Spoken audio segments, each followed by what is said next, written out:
Hey guys, hello everyone. Hey, There is a glare in your glasses. There is a glare. Yeah. All right. Now you can't read anything. All right, so we are excited. This is going to be a great weekend for us because Sean Ledgerd, what the heck? Oh my gosh, I'm like honored. This is amazing. Yes. All right. This is awesome. Thanks so much for coming. Then you never know. You never know who's going to show up on Instagram, you know? It's all right on the fly here. So we do appreciate you all coming here. And we have a birthday party that's going on this weekend in our house. As more people are just queuing up here. Yeah. It is actually not just a birthday party. It is 12, 11-year-old boys. Sean, where are you? Where are you, man? Like, you could be here helping us with this right now. So, yes, so pray for us. We're hopefully going to get through this night with some semblance of sleep, I guess. But the plan is to really have them run around outside for like 4 hours. Burn all the energy possible. Yes, run around pizza, run around outside, run around on the college fields, then come back to our house, run around outside here in the dark, and then start a movie at like 10:30, and hopefully they'll just go to bed. That's right. We have our fingers crossed, you know.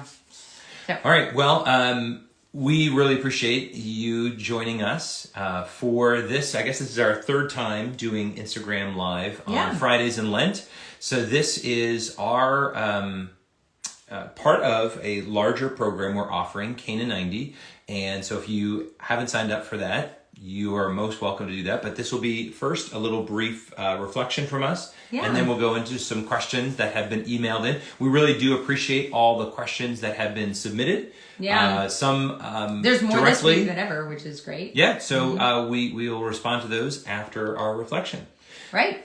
So again, this is our Lenten program. And the orientation of this entire Cana 90 program is so that your first vocation as a mom, a dad, as a married couple, in your vocation in life, that you would look at Lent and say, how do I step more fully into my vocation? Right. How do I embrace my calling in this life? And throughout Cana 90, we are spending a time, throughout each week of Lent, we have a different kind of Old Testament covenant that we're looking at. Right. So, and reflecting on it in light of our family life. And so each of our, weeks are focused on a different one. We started off on the first full week of Lent with Adam and Eve, and how that was a covenant between a husband and wife. It was a covenant that God made and began with marriage. Right. And then this past week was about Noah and how God brought salvation, saved people through a family. Right. And now we're moving on this week to the next covenant, these major covenants here. So the next covenant is with Abraham. And Abraham, as you know, is our father in faith. That's what we call Abraham. That's one of his titles. Well, Abraham shows us covenant with generations. Okay, so not just with Abraham, but God says, I'm going to give you children and your children's children, and your descendants will number as the stars. God makes that promise to him, and he calls him out of his old land, that's right, where he was, and he brings him to this new land. But there are things that he had to leave behind. And what actually, I've heard this said, and it's really fascinating, that at the time, Abraham was living obviously among pagans, right? Everybody had their gods. But this was God, not just man, and all those people were searching for God, right? Well, Abraham, this was God reaching down and searching for man. Right. And touching him and saying that, and revealing himself to not be like all the other gods. He was not made in the image of other gods. God, or in the image of man, but God was himself. God revealed himself completely differently than any other God at the time. And so for Abraham, it really was like a crazy thing, because he was the first one to only believe in one God. And that was, in the whole world, the only person who only believed in one God. That's pretty crazy. But anyway, Abraham leaves his life, and he has to go out and he has to start something new. He had to break from the past. in order to grow. And isn't that what we are called to, right? Yeah. Growth really happens when we are stretched, when we are moving beyond the today, beyond our comfort zone into something new, right? This is how God works with us. And so he did that with Abraham and his wife Sarah, said to leave your old life behind and start something new. When we got married, we were being called out of our own individual lives into something new. When you are married, you're called to a new land. Right? Yeah. You're called out. And there's something very powerful about that. There was this formation that happened, that our love, brought forth children, brought forth something new, something fruitful in this world. And that is what happens. When you become a family, not when you give birth to your first child, but when you are married. That's the beginning of your family. Right. And that's really kind of what we see in the story of Abraham. Now, Abraham and Sarah, there was this older couple, right? And they were called out, leave their old world behind, saying, hey, I've got something new for you, and I want you to act differently than all your neighbors, all the other people of the earth, and began something that was awesome. And as we said, Abraham was being asked to do something, to believe something that nobody had ever believed before. And so he believed, and when God told him to leave his land, he believed in God even when it didn't make sense, right? And also he believed, so God told him in his old age that you would have a child. That doesn't make sense. But he believed in that and he acted on it. Now, one thing for us to know is that God made this promise, but then didn't fulfill that promise for years. And we have to know that God made a promise to you on your wedding day, and that he promised that he would be with you wherever you go, no matter what you do. And that's what Abraham had to believe. And actually at the end of the story of Abraham, God says to him, because you obeyed my command, because you did not withhold your son from me. This is when he was asked to sacrifice Isaac. I will bless you. So even when does God ask us to do some things and we don't completely understand? Sometimes are there, rules in the church or church teachings or things that we hear or things we understand the right thing to do, but we don't fully understand why. But we say, you know what? I'm going to do it anyway. Because there's two things there. There is trust and obedience. Trust and obedience. Both of those things are really, really important for us in our lives with God and our lives in the Catholic Church and our lives in our growth in our spiritual life. And as families, we have to recognize that we are going to look different. We talked about that. We know that we look different than the world around us. Abraham had to step out and look different than his neighbors, different than the people of the time. And it was in stark contrast the way that he lived. And even though he was not perfect, right? He messed up. He fell. He's not perfect. Even though we call him Father Abraham or our father in faith, when he stumbled, he picked himself back up again. He repented and he turned his life again and returned to the Lord, right? So I don't know if you know, in the story of Abraham, God promised him he would have a son, but he and Sarah didn't believe that. And Sarah gave Abraham her handmaid, and her handmaid Hagar had a son. And there was a whole other race, and God was like, no, do you not believe that don't you trust me? And so Abraham didn't do everything perfectly, which is another great lesson for us. But he was able to get up to repair that relationship with the Lord, and it was still credited to him as righteousness. And when he picked himself up and again trusted and again was obedient, and that's when God gave him Isaac. Yeah. And so I think there's so many times, and I'm kind of just jumping back a little bit, but there's so many times in our life that we don't always understand what God is doing, or we don't fully appreciate what the church is teaching.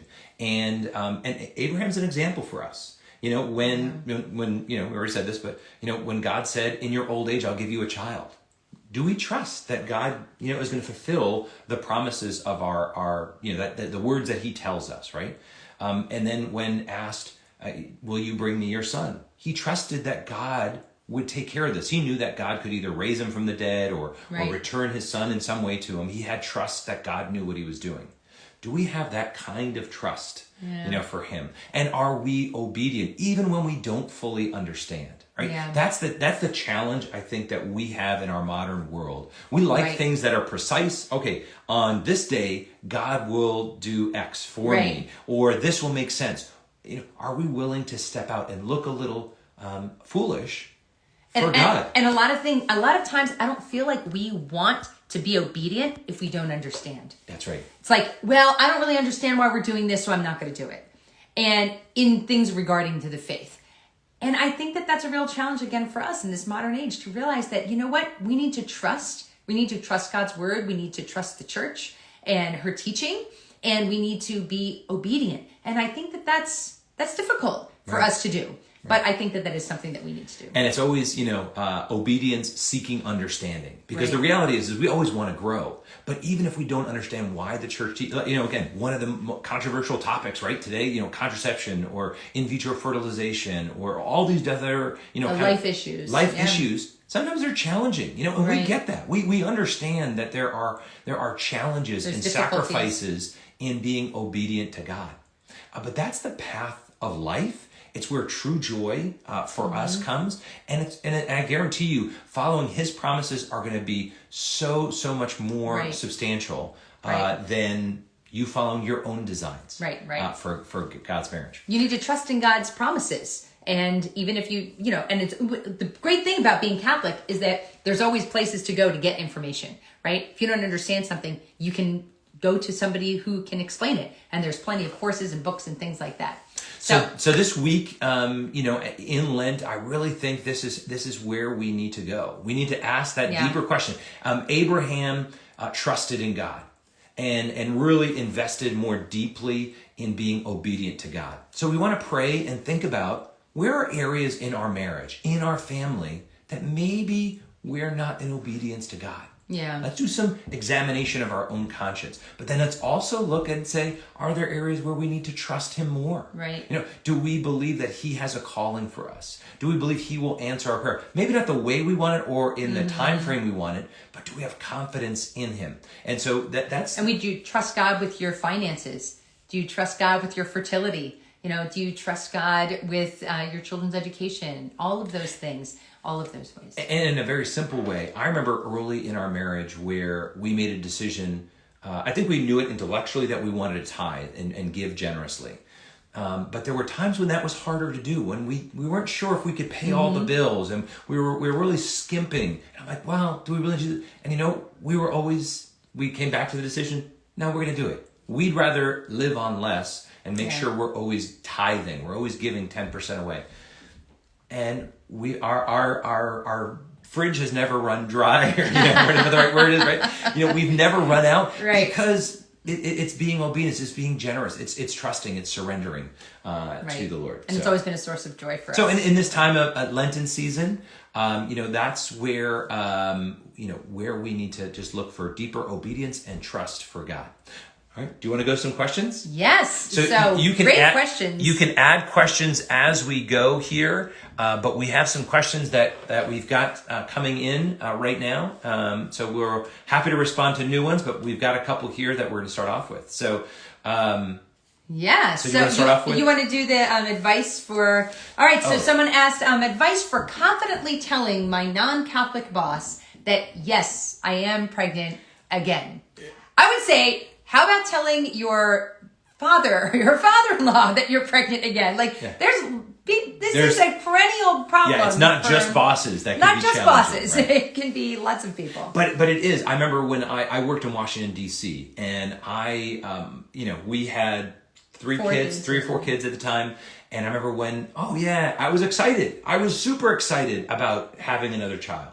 But they were like, really? You've got another kid? And then while I was working there, maybe 2 years later, less than 2 years later, we were pregnant again. And I'm like, I'm just not going to bother telling people. We'll just keep it a secret. Yeah. And I can relate to that. For a long time, so obviously we have 10 children, and I was a music teacher, And I would avoid the topic of family size because I just didn't want to deal with for people reaction. that we didn't have as intimate friends. People who were like my clients, the people I was teaching, my students, and their parents. But anyway, so I understand that. But this is part of living That's right. in this age, and this is part of living a countercultural lifestyle, right? You didn't think that you were going to be this, the new rebellion was get married and have kids. Crazy, But this is what it's like right now. It's like that you are living in stark contrast to the world when you marry one person, when you stay married, and when you are open to life. So it's a sign, honestly, of your values. So yeah, I think I would just be confident in who you are and don't it's be also ashamed. it's a witness, right? So it just as a little tip. How you present it will either open you up to, are you saying it because you want their opinion, their approval? Well, then that's not the way to approach it. But if you just, if it's very bad, hey, we're really excited, or, being honest. Again, I never think there's a problem. If you're struggling with it, obviously you and your spouse maybe want to get on the same page.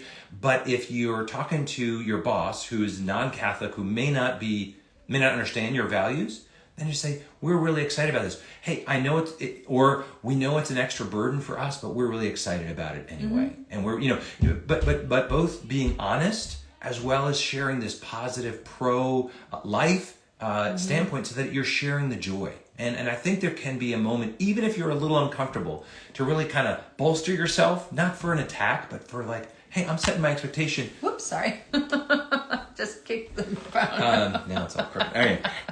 Anyway, so that would be great. We'd love to hear how that goes. We think it could be an opportunity for witnessing to the gospel of life and the joy that comes with it. Yeah, and don't look for approval from people who don't share your values because it's their opinion. It's a foolhardy attempt when you're looking for the world. Mike approval. would always say, "Don't cast your pearls before swine," and it's like, not that your boss is swine, but just saying, don't look for that from them. Don't look for their advice. It's just like, hey, just be matter of fact, be confident, be who you are, and walk in that.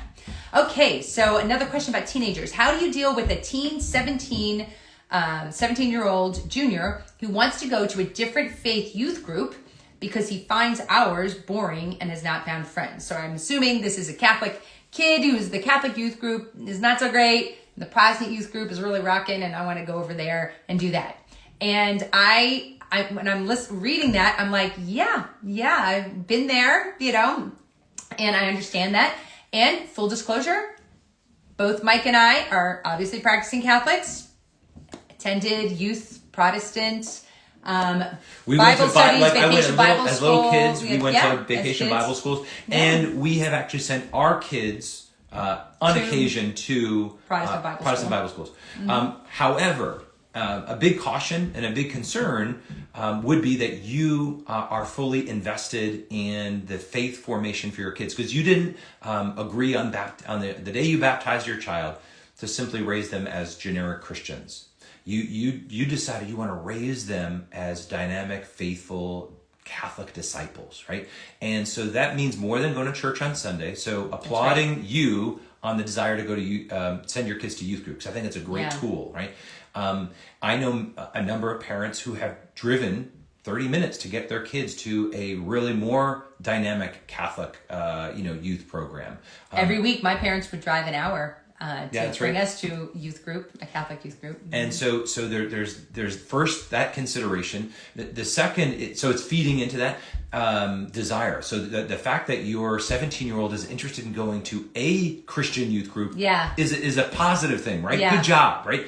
That their heart is open to it. But maybe you could, again, we're not going to judge you, right? So you make a decision that is in the best interest for you and your family. Of course, in this one sentence, we don't know what your child is like, what you're like, what the Protestant youth group is like, or whatever. Like who and what who your knows, options are in your neighborhood, right? And your community. But think about what are the options that are out there that might be both dynamic and engaging that are Catholic. Yeah. Also look for occasions like Franciscan University's youth conferences or a Catholic youth summer camp that really can maybe ignite them. It may not be every day. So if you do decide to go down that route, you need to be, double down. I didn't finish my thought earlier. You need to double down as a Catholic in how you're forming them in the home.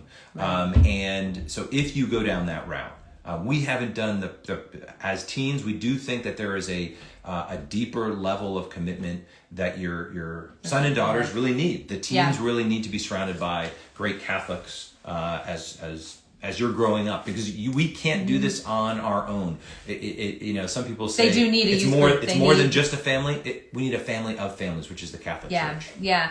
And just one little note is that just to kind of take heart too, that really at the heart of our faith is this personal relationship with Jesus in the Eucharist, right? That is where everything with our faith really needs to be resting on our choice, our personal choice to follow Christ, and we find him in the Eucharist, and the Eucharist is found in the Catholic Church. So if your child is going to this Protestant youth group and they are experiencing the love of Christ, make sure that you bring them to adoration, that you give them experiences of being in the presence of Jesus, because if they fall in love with the Eucharist, they will not leave the Catholic Church. Amen. And so they have to know that this relationship that they are finding with Christ in the Word of God, with their Protestant friends and in praise and all of that, that they need to bring that relationship and be with the real person of Jesus Christ hidden in the bread and wine in the Eucharist. So and maybe just on that, maybe, and I'm not saying that it is, but maybe there's a call for you to help start something if it doesn't exist. Right. Find other people who have that gifting, fundraise to get somebody, whatever it might be. Yep. It's really worth it. Our kids are worth it. There's a quick thought here that I'm just going to respond to really quickly. Any thoughts or encouragement about raising children with special needs? We have not experienced that, but we just finished recording a We're podcast. happy you asked this. And so it's coming out on Monday. Right. We'll have a conversation with a couple who talks about and shares a little bit of their story about being raising a child with special needs. So they have 3 children, all with some degree of special needs, but one who is an autistic daughter who is on the spectrum. So anyway, good to answer that. But just really quick, just 3 things I remember that they said that someone else had told them, a ministry had said to them. Let's not let them wait. Let's do it. They gotta wait for it. Okay. I will tell you the 3 things. No, the 3 things are: you're not alone, what you do matters, and God loves you. And so please know that you are not alone. So go ahead and listen to that podcast, and that their story is more inspiring, honestly, than anything that we could say here. Yeah. Let's do a quick one. Yeah. All right. So a few colleges. Okay, so a question came in. What few colleges do you recommend, and how do you approach paying for college with a big family? Okay, that was a quick one. All right, let's do it. It is a quick one because we're passing it off to give you other information. All right, so we are alums of Franciscan University, and so we're big fans of Franciscan University. We do think it's the best university in the world, but we've also sent and I think the second best is Benedictine College. So we've had kids who've graduated. But we're biased because we have kids who graduated. We have kids that go there. But a great resource is our good friends over at the Cardinal Newman Society. Patrick Riley and his team have put together a guide on Catholic colleges. So the Cardinal Newman Society, you can just Google that, and they have a great guide on faithful Catholic colleges. Because do not trust just because it says it's Catholic. Be inquisitive as a parent and know that you are entrusting your very impressionable still and very formative college student to some professor, some campus. Most 18-year-olds, not all, most 18-year-olds are not ready to be thrown into the deep end of college life and expect them to keep their faith. I'm sorry, they're just really not. Right. And we hear from parents all the time. Please don't be this parent. Talk to parents all the time who they give their kids 12 years of Catholic school, they go to college, and they walk away from the faith. Please don't do that. You have to be so careful what college. It is such a sensitive developmental time for kids. If you spend any money on kids' education, I would say preschool and college. It's such a very, very important time. But anyway, are you gonna do that? Yes, and how to pay for it. We did an interview with Bob and Sam Fatzinger. And they have a book called Catholic Guide to Living Well and Spending Less. It's on Amazon. We have an interview with them. I know that they have they have a lot of good tips in that book about Catholic colleges. But I would say, off the top of my head, go in with credits. Have your kids get as many credits before they start college as possible. Have them start college as a junior. They should have so many credits. Go online, spend money that way, or save money that way. Go slow. Do little by little. Nothing says that you have to do college all at once. And then just really choose wisely. Choose wisely where you go. Okay. So. All right. So next one. Let's see. Praying together. Okay. All right. Should I get the sheet? I didn't get it. All right. Well, all right. So this is the question. Praying together, question mark. Is it always awkward? Yes. Yes. No. I think so. We did a whole podcast on praying as a couple, and we said in that podcast that we felt like it was awkward. Yeah. And it wasn't something that we each had our own prayer, praying as a couple, right? Yeah. And we each had our own prayer time. But then when we prayed together, we thought it was a little cheesy, chintzy, and weird. Yeah. But I would say that it isn't always awkward, and it does become more as you lean into that, as you do it more, it actually becomes a joy, an easy thing. Yeah. And we want to. And you can pray together in lots of different ways too. We have a podcast on this and a little booklet about it too. But choose to do something like praying the rosary together, or pray the Liturgy of the Hours together. It doesn't have to be always spontaneous prayer, because I agree with you. Sometimes spontaneous prayer feels awkward, especially as Catholics. We're not used to that. But we have these little liturgical devices that we can use, these sacramentals, and we should use them. Another thing you can do is just talk about your prayer. Right. You don't have to actually pray together, hold hands and pray together like the couple on the the holy card or whatever. You can pray separately and then talk about, what did God say to you? What scriptures did you have? And just kind of share your spiritual life together. I think that that's also important. And if you're interested in praying as a couple and want a simple way to do it, here's 3 things. And one, pray the Our Father together, and pray it slowly and meditatively, right? And then pray a prayer of thanksgiving for your spouse in a specific way, and ask for God to bless them. So Our Father together, maybe the husband starts and says, Lord, I want to thank you for my wife in the ways that she provides for our family, that she is joy in our home, or whatever it might be specifically, right? Specific things. And then ask, Lord, and bless her that she has patience with these crazy kids, or whatever the more specific things that she might need. And then the wife prays specifically for the husband. I think there's something beautiful with that. Yeah, for sure. Okay, so last question that we have here, unless anybody else has questions on here. Yep, go ahead. Somebody asked, what do you think of gentle parenting? So gentle parenting, they put in quotes. And my first thought is, I think hey, we do aggressive parenting. We're rough. We do bully parenting.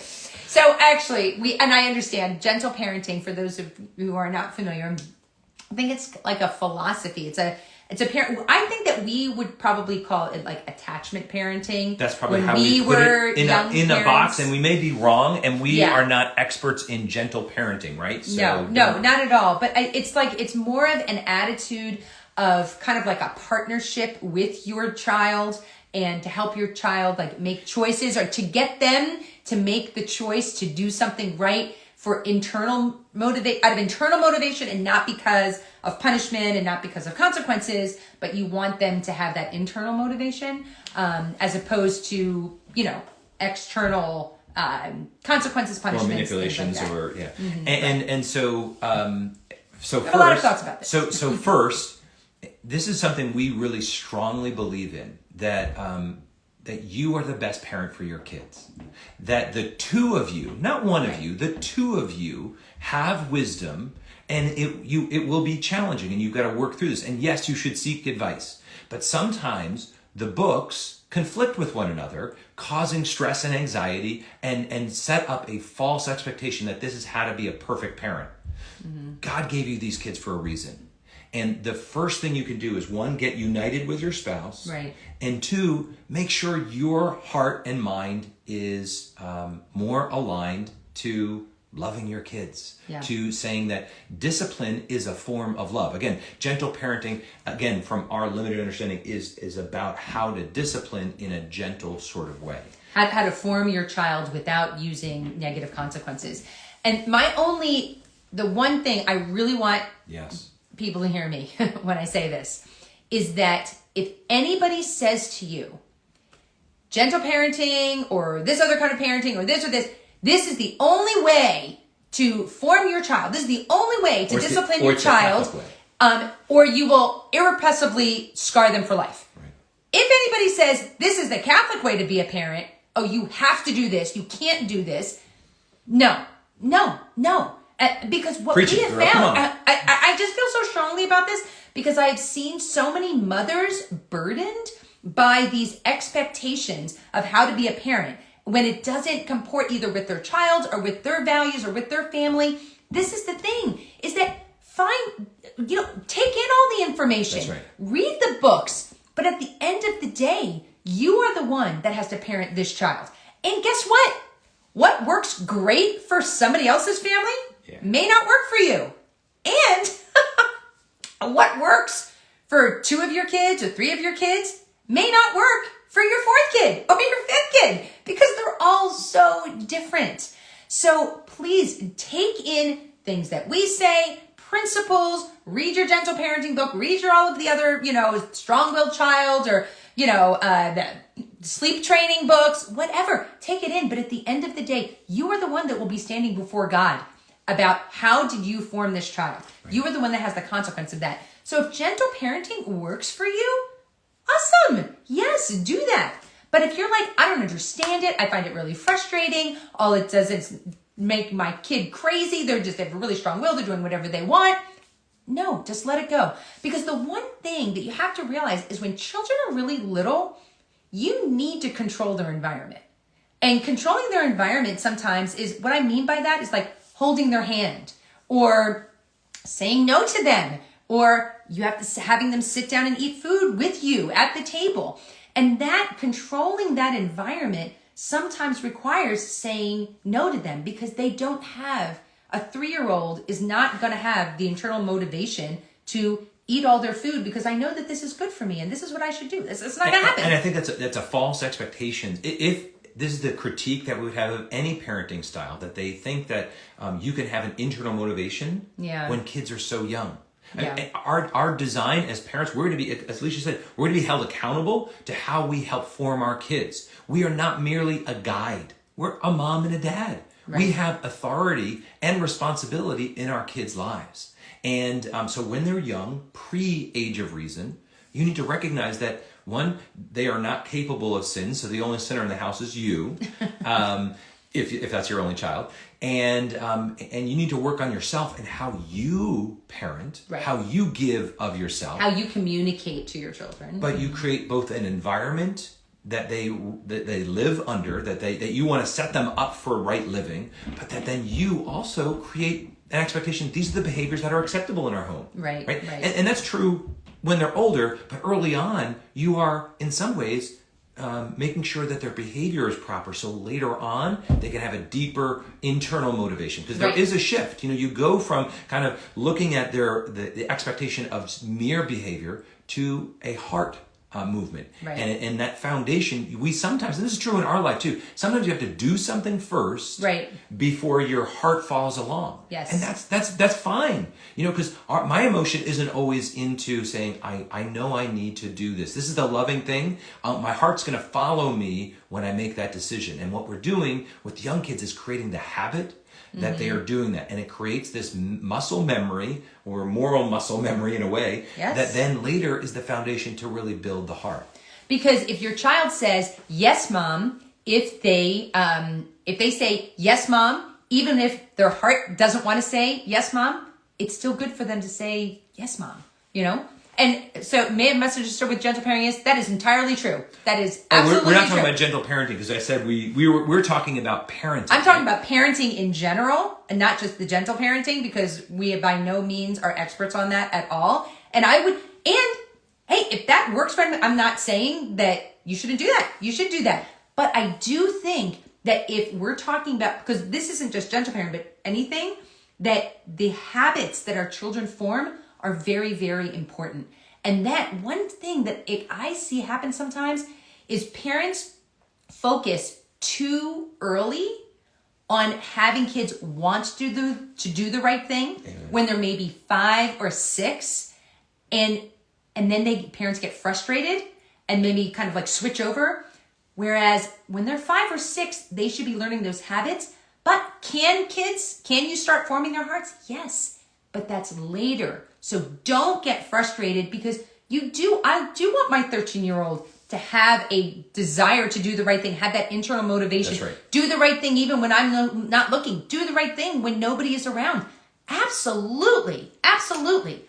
But I don't think that a 3 or 5-year-old is going to have that internal motivation. So when they're younger, you do the habits. Then after the age of reason, after they understand what it is to sin, after they understand what their heart, and they're going to grow in that, that's when you start looking at their internal motivation. They want to do the right thing just because it's the right thing. And when you look at your own parenting and discipline approach, well, just as that foundation that we said in the beginning, when the two of you are working together, we have seen awesome families who have done sleep training. We've seen awesome families who've done attachment parenting. We've seen them do this fly.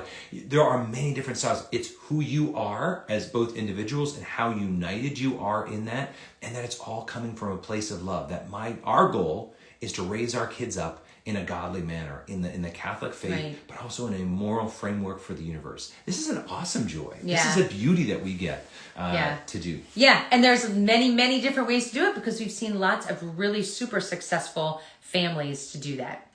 Okay, I think that is all that we got. Yeah? All right. All right, that was the only question. I think we got all the questions in. Yep, we got all of our questions in. Thank you so much. All right, this was great. And again, we'll do this every Friday in Lent at 5:30. So if you have questions, you can send them in advance. And next time, we'd love to have you here if you're watching this as a recording. Yeah. And everybody else, have a great Friday. Enjoy your weekend. God bless you. All right. Bye.